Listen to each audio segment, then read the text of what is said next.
যে কথাটা আমি বলছিলাম, যে ঐক্যবদ্ধ বাংলাদেশ ওনারা গড়তে চান।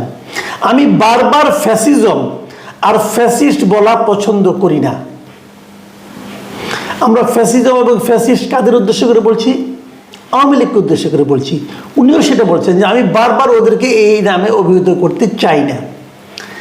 কারণ ব্যাখ্যা দিয়েছেন, কারণ এরাও তো আমাদের পরিবারের সদস্য, রাজনৈতিক পরিবারের সদস্য। ভুল মানুষই করে, দুর্নীতিও মানুষ করতে পারে। ভুল যে করবে সে ক্ষমা চাইবে, দুর্নীতি যারা করবে তারা শাস্তি পাবে। দেখেন কথাগুলো কিন্তু একদম সিম্পল।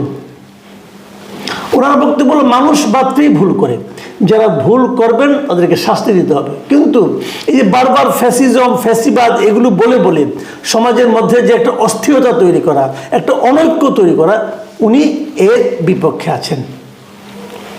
এবং উনি তারপর আরও দেখেন কি বলেছেন, যে এই শাস্তি যেটা পাবে সেটাও যেন ন্যায় বিচারের মাধ্যমে হয়, গায়ের জোরে না। আবার বলছেন যে বারবার তাদের গালি দিতে হবে, আমি এটাকে ভালো মনে করি না। এই জন্য আমি বলবো, অতীতে যারা রাজনীতি করে গেছেন তারা ভুল করুক আর শুদ্ধ করুক, তারা তো করে গেছেন, মানে যেটা হয়েছে তো হয়েছে, ওটা নিয়ে উনি মাথায় ঘামাতে চাচ্ছেন। উনি বলছেন যে এখন আমরা কি করব সেটা ভাবি, শুধু তাদের পেছনে পড়ে থাকলে আমাদের লাভ কি হবে। দেখেন আমার কাছে ওনার এই যে রাজনৈতিক যে বক্তব্যটা আমার কাছে এত ইতিবাচক রাজনীতি মনে হয়। আমি বারবার কিন্তু বলার চেষ্টা করছি যে ধরেন একটা দল, যেটা আমি আওয়ামী লীগ আমলে বলেছি, আওয়ামী লীগ আমলে জামাতকে তারা নিষিদ্ধ করেছে, বিএনপিকে নিষিদ্ধ করতে চেয়েছে, বিএনপিকে সন্ত্রাসী দল বলার চেষ্টা করেছে। আমি বারবার বলেছি যে বিএনপি, জামাত এদেরকে তো লোকজন ভোট দেয়, এদের প্রচুর সমর্থক আছে। আপনি এদেরকে নিষিদ্ধ করার মাধ্যমে, এদেরকে বাতিল করে দেওয়ার মাধ্যমে এদের কোটি কোটি সমর্থককে কিনে মেরে ফেলবেন? তাদেরকে কি আপনি বঙ্গোপসাগরে ফেলে দিবেন? তা তো পারবেন না। কাজে এই সমস্ত নিষিদ্ধ করলে সমাজে অস্থিরতা বাড়বে। বরঞ্চ সবাইকে নিয়ে কিভাবে অগ্রসর হওয়া যায়। হ্যাঁ, যিনি অপরাধ করবেন তার শাস্তি হবে, যিনি অপরাধ করেছেন তারও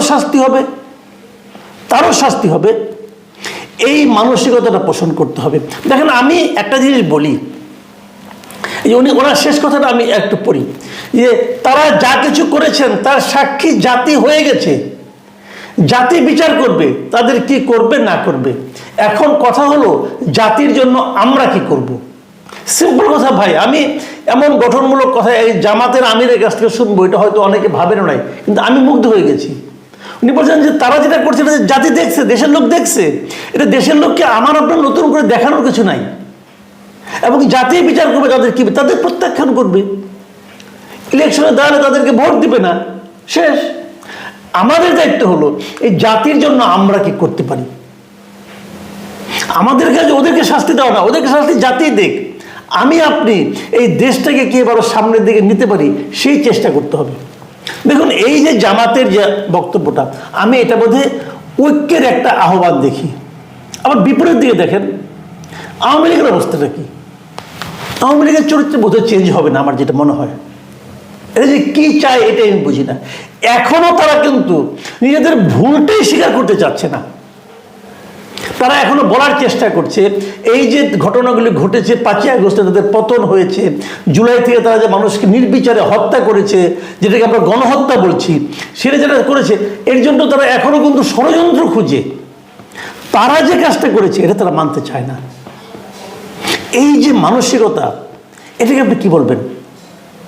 মানে এরা হাত বাড়িয়েছে, যারা বিজয়ী তারা হাত বাড়িয়েছে, আর যারা বিজিত, যারা পরাজিত, যারা পলাতক, যারা নাকি মানুষের কাছে ঘৃণা পেয়েছে, তারা এখনো বলার চেষ্টা করছে যে না আমরা কোনো অন্যায় করি নাই। আমি মনে করি আওয়ামী লীগের এখন উচিত হবে এই নেতৃত্বকে ত্যাগ করা। এই শেখ হাসিনা, শেখ পরিবার এবং আওয়ামী লীগের যারা তথাকথিত বড় নেতা, এদের সবাইকে ত্যাগ করা। এরা এই দেশের মানুষের ঐক্য চায় না, এদেরকে এদেশে ঢুকতে দেওয়াই ঠিক হবে না আমি মনে করি। এত বড় অন্যায় করার পর যারা বলে যে না আমরা ঠিকই আছি, এটা হতে পারে না। এখনো তারা সেই ষড়যন্ত্র তত্ত্ব খুঁজতেছে। আজকে বিবিসির একটা নিউজ দেখলাম, সেখানে অনেক নেতাকে তারা কোট করেছে এবং সবাই একই ডায়লগ দিচ্ছে, এবং তারা অপেক্ষা করতেছে যে কবে এই তত্ত্বাবধায়ক মানে অন্তর্বর্তীকালীন সরকার অজনপ্রিয় হবে, তখন তারা দেশে ঢুকবে। আরে ভাই, সরকারও জনপ্রিয় হোক, মানুষ তো থাকবে। আমি তো নিশ্চিত এই দেশের মানুষ তাদের এই নেতৃত্বকে দেশে ঢুকতে দিবে না। যারা নাকি এই দেশের তৃণমূলের, আওয়ামী লীগের অসংখ্য নেতা কর্মী সমর্থককে বিপদের মুখে ফেলে দেশ ছেড়ে পালিয়ে গিয়েছে, তাদেরকে এই দেশে ঢুকতে দেওয়া ঠিক হবে না। আমি মনে করি আওয়ামী লীগই ঢুকতে দেবে না, বরং আওয়ামী লীগের মাঝখানে নতুন নেতৃত্ব আসতে হবে। একটা কথা বলি, খুব ইন্টারেস্টিং একটা নিউজ আজকে আমি পড়লাম।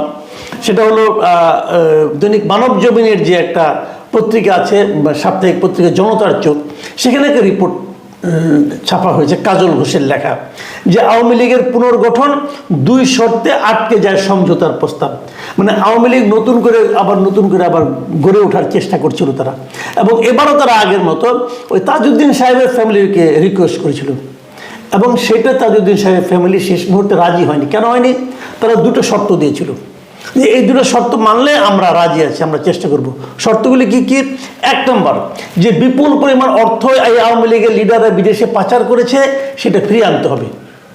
2 নম্বর, জুলাই আগস্টে নির্বিচারে যে ধরনের নির্যাতন চালানো হয়েছে, মানুষ হত্যা করা হয়েছে, তার জন্য জনগণের কাছে ক্ষমা চাইতে হবে। তাদের এই 2টা দাবি ছিল। এটা যদি আপনারা করেন তাহলে আমরা চেষ্টা করব। না, তারা করবে না, তারা করবে না, তারা বলছে না, আনবেও না, তারা ক্ষমাও চাবে না। তাহলে কেমন হবে? এরা রাজি হয়নি। আমি মনে করি আওয়ামী লীগের এখনো সময় আছে, তাদের অফিসিয়ালি তাদের ক্ষমা চাইতে হবে, তাদের বলতে হবে যে আমরা এটা অন্যায় করেছি। এটা হলো আওয়ামী লীগকে করতে হবে। দ্বিতীয়ত, আওয়ামী লীগের যে সকল নেতা ওই সময়ে সরকারে ছিল, কেন্দ্রীয় কমিটিতে ছিল, এদের প্রত্যেককে বিচারের আওতায় আনতে হবে। তারপরে এদেশের মানুষ চিন্তা করে দেখবে যে আওয়ামী লীগ রাজনীতি করতে পারবে কি পারবে না।